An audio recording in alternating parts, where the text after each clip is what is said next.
Welcome everyone to another Nations at Their Worst, and in this episode we're gonna tackle Iraq. And contrary to popular belief, the worst path is not the rally behind the Hashemite dynasty path. Uh, it, Actually, in my opinion, that is either the best or the second best path Iraq has. So, we're gonna do Party of National Brotherhood, but not yet. Because you may or may not have noticed, but we have 4 factories, and I want that to be a little higher, so we're gonna decouple from the pound first. We have 3 entire divisions, 2 research slots, which is gonna be spent on the usual, 2 mills on guns with an MIO, and build some civs. And now we can begin. Next we're gonna strengthen the Iraqi dinar, and after that we're gonna do heavy industry investments for those 2 factories. And last, before the political branch, I'm gonna do expand the Baghdad colleges for that 1 research slot, because I just don't think 2 are enough even for this short time, debatably.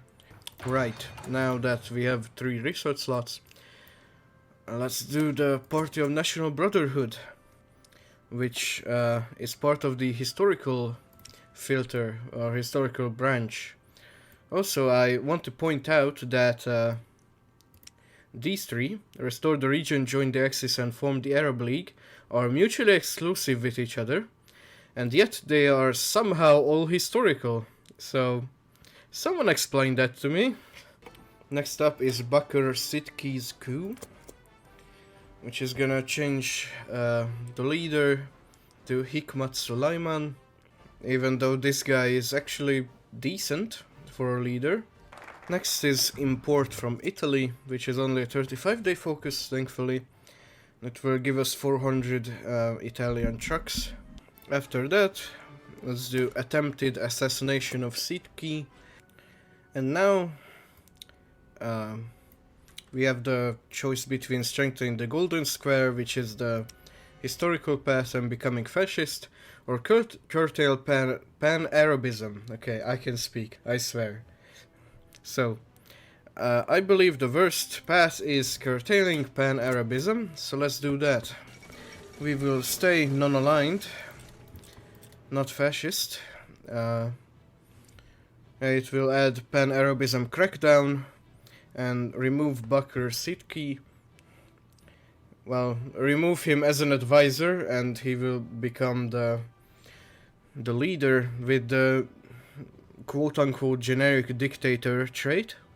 Right, now let's strengthen relations with Iran and with Turkey as well, because both of them give us 1 civ, 1 off-map civ. Okay, now let's do anti-Western alliance. And now let's hope they accept. They do. So now we have formed a Middle East Treaty Organization, or MITO if you will, with us, Turkey and Iran. So now we can invite Afghanistan, which is a 70-day focus for some reason, even though it really should be 35. And you can guess what it does. There we go. Afghanistan joined MITO, and that's about it. So I'm not even kidding, that's about it. Now you can carve up Syria, which you won't be able to do because they're a fucking French puppet and are in the Allies, so why bother, in a sense? Take advantage of the situation, whatever the situation is. You could go to war with the UK. I don't know.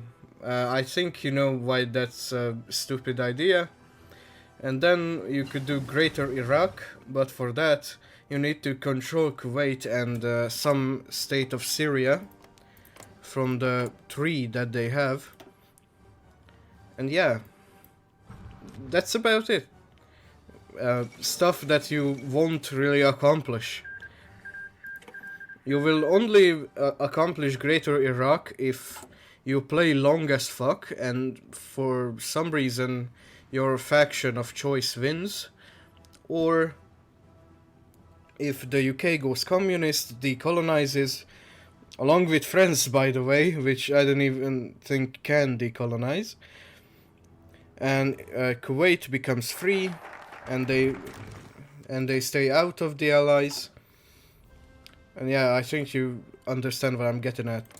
So yeah, I got a war goal on Syria. And immediately, yeah, Germany wants to send 4 entire divisions. How helpful. I can invite all of them, but, like, why? Because, sure, they can take stuff. And I could put these on Kuwait. Yeah, wow, now I have Kuwait, and yeah, I control that. Now I can do Greater Iraq, I guess. But like, in 3 seconds, the Allied troops will show up. And they're gonna show up in droves.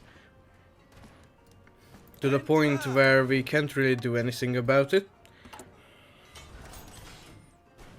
Well, we might hold them off until I finish Greater Iraq, but like... It only unlocks Greater Iraq decisions to gain cores on Middle East states we own. And remember, I only need to control Kuwait and some state of Syria, not own it.